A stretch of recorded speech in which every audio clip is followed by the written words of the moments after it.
अब्दुल्ला साहब को इलेक्शन जीते हुए 3-4 दिन नहीं हुए। उमर अब्दुल्ला साहब अभी चीफ मिनिस्टर नहीं बने, पर उमर अब्दुल्ला साहब ने 370 पे यू टर्न मार दिया है। आपको बता दूं, उमर अब्दुल्ला साहब आप देखें इलेक्शन कैंपेनिंग में 370 वापस लाना है, नेशनल कॉन्फ्रेंस को वोट दो, नेशनल कॉन्फ्रेंस 370 को वापस लाएगी, ये सारी आपने देखा मैनिफेस्टो में 370 को किस तरीके बेचा गया।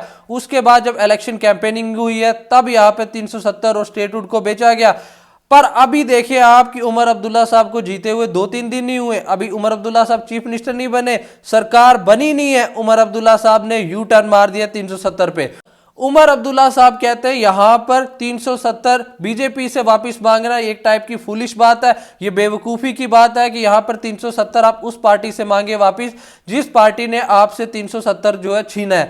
अब सवाल उठ रहे हैं कि उमर अब्दुल्ला साहब ने ये चीज जो है पहले क्यों नहीं बताई। जब आप यहां पर इलेक्शन के लिए वोट मांग रहे थे, जब कैंपेनिंग कर रहे थे, तब आप बोल देते हैं कि 370 जो है हम यहां पर बीजेपी से वापस नहीं मांग सकते, जब तक बीजेपी सेंटर में है तब तक हम बीजेपी से 370 नहीं मांग सकते।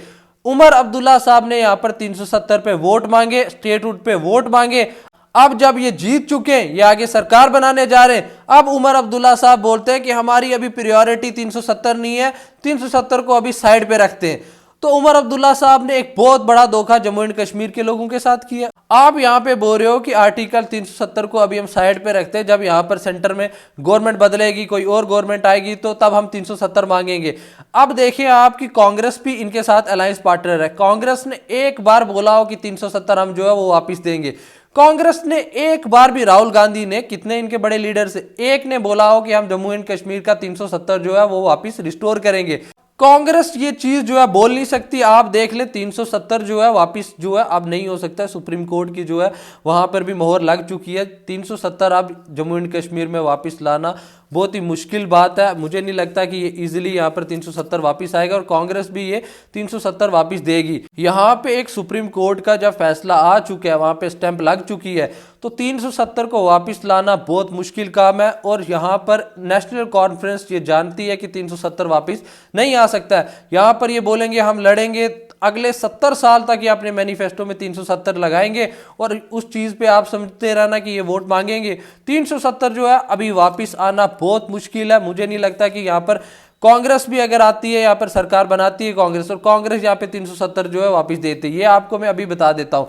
370 यहाँ पर अगर कांग्रेस भी वापस देती है, जम्मू कश्मीर से बाहर ही कैसे सरकार बनाएगी अगले 70 साल तक, तो वो भी यहाँ पर पावर में नहीं आ सकती है। तो यहाँ पर उमर अब्दुल्ला साहब ने जब अपने मैनिफेस्टो में, अपनी रैलीज में, तमाम जगह ये इनके तमाम लीडर्स बोल रहे थे कि 370 जो है 370 वापस लाना है, स्टेटहुड वापस लानी है तो हमें वोट दो। ये तमाम जो इनके मैनिफेस्टोज थे, ये सब चीजें इनको पहले क्लियर करनी चाहिए थी। ये लोगों के साथ यहाँ पर 370 के नाम पर इनने वोट मांगे, जुमलेबाजी की है उमर अब्दुल्ला साहब ने। ये तमाम लोग इस बारे में बात कर रहे हैं। ये एक जम्मू एंड कश्मीर का अभी हॉटेस्ट टॉपिक ये बना हुआ है कि उमर अब्दुल्ला साहब ने यू टर्न मार दिया इलेक्शन जीतते ही। उमर अब्दुल्ला साहब एनडीटीवी को एक इंटरव्यू दे रहे थे, वहां पर उमर अब्दुल्ला साहब कहते हैं कि 370 को अभी यहां पर इस गवर्नमेंट से हम वापस नहीं ले सकते। यहां पर यह बात करना भी एक फूलिश बात है कि हम बीजेपी से वापस यहां पर 370 लें, जिस पार्टी ने यहां से हमसे 370 छीना है। उमर अब्दुल्ला साहब कहते हैं कि अभी हमारी जो प्रायोरिटी है वो यहाँ पर स्टेटहुड को रिस्टोर करवाना हमारी इस टाइम नंबर 1 प्रायोरिटी है। उमर अब्दुल्ला साहब को पता है कि स्टेटहुड जो है वो वापस होगा, क्योंकि यहाँ पर सेंट्रल गवर्नमेंट ने ऑलरेडी इस चीज के लिए प्रॉमिस किया हुआ है, इलेक्शन के बाद जम्मू एंड कश्मीर को स्टेटहुड का दर्जा जो है वो वापस मिल जाएगा। उमर अब्दुल्ला साहब ये चीज अभी इसलिए इतना बढ़ा चढ़ाकर बता रहे हैं, इन्हें ये अपने मैनिफेस्टो में भी ये चीज चलाई, इलेक्शन के पहले कैंपेनिंग में भी चलाई कि हम 370 को वापस लाएंगे, स्टेटहुड को वापस लाएंगे। सेंट्रल गवर्नमेंट ने ये चीज का वादा किया हुआ है, यहाँ पर इनने स्टेटहुड जो है वो वापस करना ही है। इलेक्शन के बाद मुझे लगता है विद इन मंथ्स ये जो है स्टेटहुड जो है वो रिस्टोर हो जाएगा। पर यहाँ पर उमर अब्दुल्ला साहब इस चीज़ का क्रेडिट लेना चाहते हैं, वो बोलना चाहते हैं तमाम आवाम को, देखो हमने प्रॉमिस किया। इन्हें मैनिफेस्टो में भी डाला था ना कि हम स्टेटहुड वापस लाएंगे। इनने अपनी जो कैंपेनिंग की है उसमें भी बोला था हम यहाँ पर स्टेटहुड वापस लाएंगे। स्टेटहुड का प्रॉमिस तो मैं भी कर सकता हूँ कि अगले 8 महीने के अंदर अंदर मैं आपको स्टेटहुड वापस ला कर दूंगा, क्योंकि मुझे पता है कि सेंटर ने अगले कुछ मंथ में यहाँ पर स्टेटहुड जो वापस दे देना, क्योंकि सेंटर प्रॉमिस कर चुके हैं, होम मिनिस्टर साहब प्रॉमिस कर चुके हैं, पीएम साहब यहाँ पर प्रॉमिस कर चुके हैं। मैं आपको बता रहा हूँ स्टेटहुड तो वापस मिल जाना है, लेकिन यहाँ पे नेशनल कॉन्फ्रेंस के उमर अब्दुल्ला साहब इस चीज का इतना बोलबाला क्यों बना रहे? क्योंकि लोगों को कुछ ना कुछ तो देना है कि सरकार बनी है, देखो हमने स्टेटहुड यूं वापस लाया। तो इस चीज को बेचने के लिए इनने स्टेटहुड का अभी जो है बड़ा जो हल्ला मचाया हुआ है। उमर देख लेना आप, जब सेशन बैठेगा राहुल गांधी साहब भी बोल देंगे स्टेटहुड वापस कर दो। मुझे तो पता है ये चीज होनी है, स्टेटहुड तो वापस मिलना है, इसलिए मैं भी प्रॉमिस कर सकता हूं कि अगले 8 महीने में जी मैं आपको स्टेटहुड वापस ला कर दूंगा। तो ये चीज जो है ये समझते हैं कि यहाँ पर स्टेटहुड वापस होने वाला है, तो ये यहाँ पर उस चीज का क्रेडिट खुद लेना चाहते हैं, ये बोलना चाहते हैं देखो आपने हमें जितवाया, हमने देखो कैसे यहाँ पर स्टेटहुड जो है वापस ला कर दी है। तो ये चीज जो है यहाँ पर देखा आपने, यहाँ पर 370 के नाम पे इनने वोट लिए, अब यहाँ पर स्टेटहुड के नाम पर भी वोट लिए।